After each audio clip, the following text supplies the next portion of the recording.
اللهم صل على سيدنا محمد وعلى آل سيدنا محمد.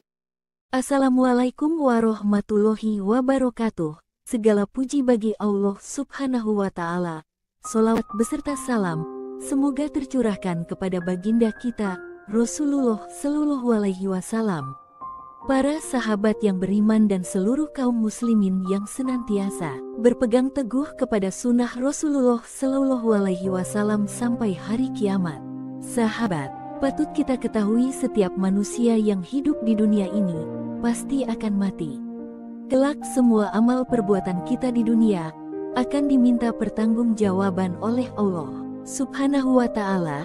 Pada saat dimana hari pembangkitan itu tiba, seluruh manusia akan digiring ke tempat di mana amal perbuatannya akan ditimbang, yaitu di padang mahsyar. Tak kala manusia dibangkitkan dari kuburnya, bertemu dengan Allah Subhanahu wa ta'ala di padang mahsyar, dalam keadaan tidak beralas kaki, tidak berpakaian, dan belum dihitan. Rasulullah Shallallahu Alaihi Wasallam bersabda, manusia akan dikumpulkan pada hari kiamat dalam keadaan tidak beralas kaki, tidak berpakaian, dan belum dihitan. Hadis riwayat Muslim. Meskipun demikian, pada akhirnya manusia diberi pakaian juga. Dan manusia pertama yang diberi pakaian, yaitu Nabi Ibrahim alaihi salam, sesuai dengan sabda Rasulullah, yang artinya, sesungguhnya orang yang pertama yang diberi pakaian pada hari kiamat adalah Nabi Ibrahim alaihi salam. Hadis riwayat Bukhari. Dan adapun kelak pakaian yang kita pakai di padang mahsyar, yaitu pakaian yang kita kenakan pada saat kita mati. Lantas bagaimana manusia digiring ke padang mahsyar? Tonton videonya sampai selesai, agar tidak sesaat. Pada saat manusia digiring ke padang mahsyar, yaitu dengan berbagai kondisi yang berbeda sesuai dengan amal perbuatannya, Rasulullah Shallallahu Alaihi Wasallam bersabda, sesungguhnya kalian akan dikumpulkan di padang mahsyar dalam keadaan berjalan, dan ada juga yang berkendaraan, serta ada pula yang diseret di atas wajah-wajah kalian. Hadis riwayat At-Tirmidzi. Dan manusia yang dibangkitkan pertama, yaitu Nabi kita Muhammad Shallallahu Alaihi Wasallam. Beliau Nabi yang paling sibuk mencari keberadaan umat-umatnya. Kelak Rasulullah lah yang akan memberi kita syafaat untuk kita di hari kiamat. Satu hadis yang diriwayatkan oleh sahabat Nabi, yaitu Abbas radhiyallahu anhu, diberkata, orang yang pertama dibangkitkan dari kubur ialah Nabi Muhammad Shallallahu Alaihi Wasallam. Kemudian malaikat Jibril akan datang dengan membawa seekor buruk. Malaikat Israfil datang membawa bendera dan mahkota. Malaikat Israel akan datang membawa pakaian-pakaian surga. Lalu malaikat Israfil berbicara, wahai ruh-ruh yang baik, kembalilah kalian ke tubuh yang baik. Maka pada saat itu, jasad-jasad manusia keluar dari kuburnya. Kemudian pada seruan kedua, ketika Rasulullah berdiri, beliau menghempaskan tanah di atas kepala dan janggutnya. Kemudian Rasulullah melihat ke kanan dan ke kiri. Sudah tidak ada lagi bangunan-bangunan yang berdiri. Dan pada saat itu pula Rasulullah menangis, sehingga mengalirlah air mata beliau sampai membasahi pipinya. Lalu Rasulullah berkata, wahai kekasihku, Jibril, bahagiakanlah aku. Jibril pun menjawab, wahai Muhammad, apakah kamu tidak melihat yang di hadapanmu? Rasulullah menjawab, bukan itu yang aku tanyakan. Malaikat Jibril berkata, apakah kamu tidak melihat bendera pujian di atasmu? Rasulullah berkata, bukan itu pula yang aku tanyakan. Wahai Jibril, aku bertanya kepadamu tentang umatku. Di mana umatku berada, niscaya akan kuberikan syafaat untuk umatku hari ini. Lalu malaikat Jibril berseru, wahai sekalian makhluk, datanglah kalian ke tempat berkumpul yang sudah disediakan Allah Subhanahu wa ta'ala. Setelah malaikat Jibril berseru, seluruh umat manusia datang dengan rombongan. Setiap Rasulullah bertemu satu umat, Rasulullah akan bertanya, "Di mana umatku?" Kemudian malaikat Jibril berkata, "Wahai Muhammad, umatmu adalah umat yang terakhir setelah Nabi Isa alaihi salam datang." Malaikat Jibril berkata, "Wahai Isa, di sanalah tempatmu." Tidak lama Nabi Isa alaihi salam dan malaikat Jibril pun menangis. Dan ketika Rasulullah melihat keduanya menangis, Rasulullah bertanya, "Mengapa kalian menangis?" Malaikat Jibril berkata, "Wahai Muhammad, bagaimana keadaan umatmu?" Rasulullah Shallallahu Alaihi Wasallam bertanya, "Di mana umatku?" Jibril berkata, "Wahai Muhammad, mereka semua telah datang, mereka berjalan lambat dan perlahan." Setelah mendengar jawaban dari malaikat Jibril, Rasulullah menangis. Kemudian Rasulullah bertanya, "Wahai Jibril, bagaimana dengan umatku yang melakukan dosa?" Malaikat Jibril berkata, "Lihatlah mereka, wahai Muhammad." Kemudian Rasulullah menghampiri umatnya yang melakukan dosa. Melihat Rasulullah datang ke hadapan mereka, mereka semua pun menangis sambil memikul beban di punggung mereka, dan mereka pun berkata, "Wahai Rasulullah, tolonglah kami meminta syafaat darimu."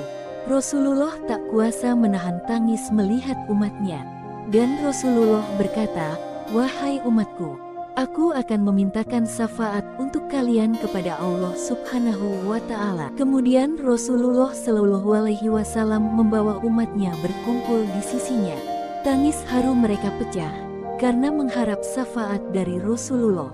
Lalu Allah Subhanahu wa Ta'ala berfirman, "Di mana umat Muhammad?" Malaikat Jibril menjawab, "Mereka sebaik-baiknya umat." Allah Subhanahu wa Ta'ala kembali berfirman, "Katakanlah kepada kekasihku Muhammad bahwa umatnya akan dihadapkan kepadaku." Setelah itu, malaikat Jibril bergegas menemui Rasulullah dan berkata, "Wahai Muhammad, umatmu telah datang untuk dihadapkan kepada Allah Subhanahu wa Ta'ala." Mendengar perintah dari Allah Subhanahu wa Ta'ala, Rasulullah berkata kepada umatnya, "Wahai umatku, kalian telah dipanggil untuk menghadap Allah Subhanahu wa Ta'ala." Allah Subhanahu wa Ta'ala berfirman, "Hari ini kami akan membalas setiap jiwa dengan apa yang mereka perbuat. Aku akan memuliakan kepada siapapun yang mentaatiku, dan aku akan mengazab kepada siapapun yang mendurhakaiku." Setelah mendengar firman Allah tersebut, terdengarlah suara tangisan dan jeritan semakin kuat dari semua umat. Rasulullah Shallallahu Alaihi Wasallam tidak berdiam diri. Beliau menghadap kepada Allah Subhanahu wa Ta'ala dan berkata, "Ya Allah, Tuhanku, pemimpinku, aku tidak meminta syafaat untuk aku. Aku hanya meminta umatku darimu. Aku hanya meminta pertolongan untuk umatku darimu ya Rabb." Dan pada saat itu pula neraka Jahanam berteriak, "Siapa yang memberi syafaat kepada umatnya Muhammad?" Neraka Jahanam berkata kembali, "Ya Allah, penguasaku, pemimpinku, selamatkanlah Muhammad dan umatnya dari siksaanku. Selamatkanlah mereka dari panasnya aku, bara apiku, penyiksaanku, dan azabku. Sesungguhnya mereka adalah umat yang lemah. Mereka tidak akan kuat dengan siksaku." Mendengar ucapan neraka Jahanam, Rasulullah Shallallahu Alaihi Wasallam semakin bersedih. Air mata beliau sudah habis untuk menangisi umatnya. Para nabi yang melihat keluh kesah dan tangisan Rasulullah, mereka pun berkata, "Maha suci Allah, hamba yang paling dimuliakan oleh Allah Subhanahu wa Ta'ala ini begitu sangat memperhatikan keadaan umatnya." Kemudian Fatimah radhiyallahu anha bertanya kepada Rasulullah, "Wahai ayahku, di mana aku bisa menjumpaimu di hari akhir nanti?" Kemudian Rasulullah menjawab, "Wahai anakku, kamu akan menjumpaiku di sebuah telaga ketika aku sedang memberi minum umatku."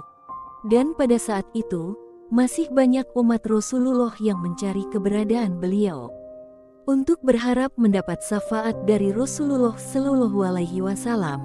Pada saat itu Maryam, Aisyah, Khadijah, dan Fatimah sedang duduk. Maryam melihat umat Rasulullah yang tersesat, Mereka mencari-cari keberadaan Rasulullah Shallallahu Alaihi Wasallam. Nabi Adam alaihi salam yang melihatnya, kemudian berkata, "Wahai Muhammad, ini umatmu, mereka berkeliling mencarimu untuk meminta syafaat darimu." Mendengar perkataan Nabi Adam, Rasulullah Shallallahu Alaihi Wasallam langsung naik ke atas mimbar dan berteriak, "Wahai umatku, wahai umatku, datanglah kepadaku. Barang siapa yang tidak beriman dan tidak melihatku, aku tidak akan pernah meninggalkan kalian, melainkan aku senantiasa memohon kepada Allah Subhanahu wa Ta'ala untuk kalian." Setelah mendengar teriakan Rasulullah, semua umat Rasulullah berkumpul di sisinya. Tidak sampai di situ Rasulullah Shallallahu Alaihi Wasallam membantu umatnya. Bahkan ketika hendak menyeberangi Sirat, Rasulullah terlebih dahulu menunggu umatnya di atas Sirat. Rasulullah berbisik kepada malaikat Malik, "Wahai Malik, dengan kebenaran Allah Subhanahu wa Ta'ala yang berada di atasmu, kumohon palingkanlah wajahmu dari umatku, sehingga mereka bisa melihatku. Jika tidak, hati mereka akan gemetar melihatmu." Kala itu Rasulullah menunggu umatnya di atas Sirat untuk memastikan umatnya bisa melewati Sirat tersebut. Setiap kali umatnya tergelincir dan bergelantungan di atas Sirat, Rasulullah Shallallahu Alaihi Wasallam akan menarik tangan mereka dan membantunya menyeberangi Sirat tersebut.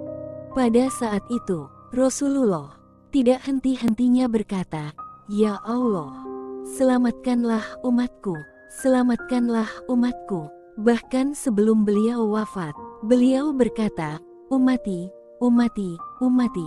Rasulullah hanya berharap untuk keselamatan umatnya. Umat yang pertama kali masuk ke dalam surga, selain para nabi, adalah umat Nabi Muhammad. Sedangkan orang-orang yang terakhir masuk surga dari umat Nabi Muhammad adalah mereka yang ditetapkan masuk ke neraka terlebih dahulu. Rasulullah akan menyaksikan umatnya pada hari kiamat. Beliau mengenali umatnya yang ditetapkan masuk neraka sebab bekas wudunya. Melihat umatnya masuk api neraka, beliau langsung mencari malaikat Jibril dan berkata, "Wahai Jibril, mengapa umatku dicegah di atas Sirat?" Allah Subhanahu wa Ta'ala berfirman kepadaku, "Sembunyikan mereka di dalam jurang-jurang kiamat, agar Muhammad masuk ke dalam surga lebih dahulu dan tidak mengetahui mereka." Ketika beliau masuk surga, maka Allah berkata kepada malaikat Zabaniyah bahwa mereka umat Muhammad ke neraka, dan serahkan mereka kepada Malik. Ketika malaikat Malik melihat mereka, maka ia berkata, "Wahai golongan yang celaka, siapa kalian dan dari umat siapa kalian ini? Padahal aku menyangka kalau sudah tidak akan ada lagi orang yang masuk neraka. Padahal semua umat telah datang kemari dengan terikat, terbelenggu rantai-rantai, bersama dengan para setan, dengan diseret telungkup, dengan wajah-wajah hitam dan mata-mata yang melotot. Tetapi aku tidak melihat belenggu di kaki kalian dan belenggu di tangan kalian.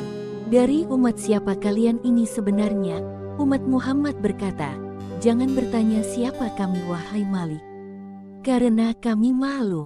Pada saat itu, tiba-tiba terdengar seruan dari arah Arsy, "Hai Malik, masukkan mereka ke pintu neraka yang teratas." Kemudian Malik berkata, "Hai golongan yang celaka, apakah kalian mendengar seruan itu dan memahaminya?" Umat Muhammad berkata, "Iya, kami mendengarnya." Malik bertanya, "Dari umat mana kalian ini sebenarnya?" Mereka menjawab, "Kami malu mengatakannya." Kemudian Malik pun menggiring mereka, hingga mereka semua sampai di tepi neraka jahanam. Keluarlah para malaikat yang keras dan kuat yang diciptakan tanpa memiliki hati. Mereka tidak memiliki rasa belas kasih. Setiap orang dari umat Muhammad dikepung oleh 1000 malaikat Zabaniyah. Kemudian mereka semua dibawa ke neraka.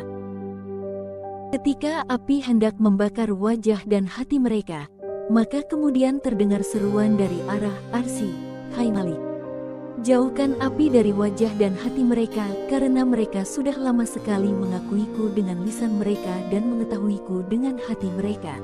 Dan juga sudah lama sekali mereka sujud dengan wajah mereka kepadaku ketika hidup di dunia. Ketika umat Muhammad yang di neraka mendengar seruan itu, maka mereka semua berteriak keras, "Wahai Muhammad, wahai orang yang berbuat baik kepada para janda dan anak-anak yatim, wahai penggembira di hari kiamat, wahai pembuka para umat, wahai pembuka pintu-pintu surga, wahai penutup pintu-pintu neraka dari umatmu, wahai pemberi syafaat para umat, kami adalah orang-orang lemah dari kalangan umatmu yang tidak kuat dengan panas api neraka. Tolonglah kami dengan syafaatmu untuk masuk ke dalam surga-surga."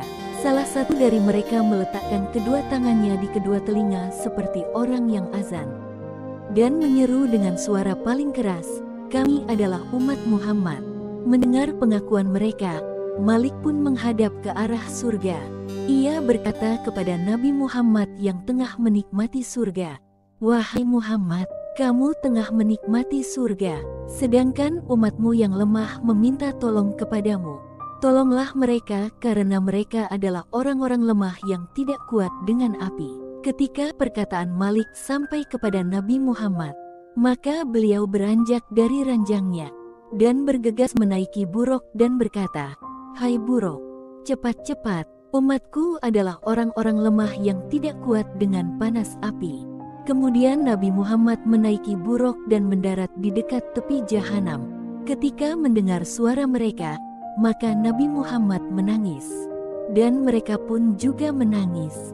Nabi berkata, "Hai Malik, keluarkan umatku dari neraka." "Wahai Muhammad, aku tidak bisa mengeluarkan mereka selama aku tidak diberi perintah."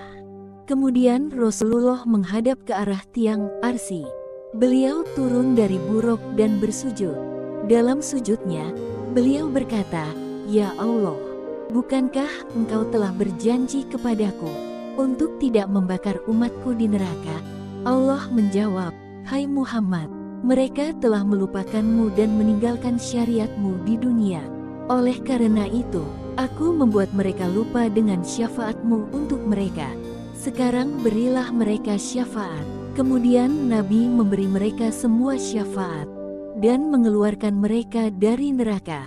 Sementara itu, orang-orang kafir masih tetap berada di dalam neraka. Pada saat itulah, orang-orang kafir berkata, "Andai dulu kita adalah orang-orang muslim, niscaya kita dikeluarkan dari neraka seperti mereka." Ibnu Abbas berkata, orang-orang kafir itu seringkali nanti di akhirat menginginkan kiranya mereka dahulu di dunia menjadi orang-orang muslim. Sebagaimana firman Allah dalam Al-Quran yang artinya, orang kafir itu nanti di akhirat menginginkan sekiranya mereka dahulu di dunia menjadi orang muslim. Al-Quran Surah Al-Hijr ayat 2. Mudah-mudahan kita sebagai umat Nabi Muhammad kelak akan mendapatkan syafaat dari beliau. Amin ya robbal alamin. Semoga bermanfaat. Akhirul kalam. Wassalamualaikum warahmatullahi wabarakatuh.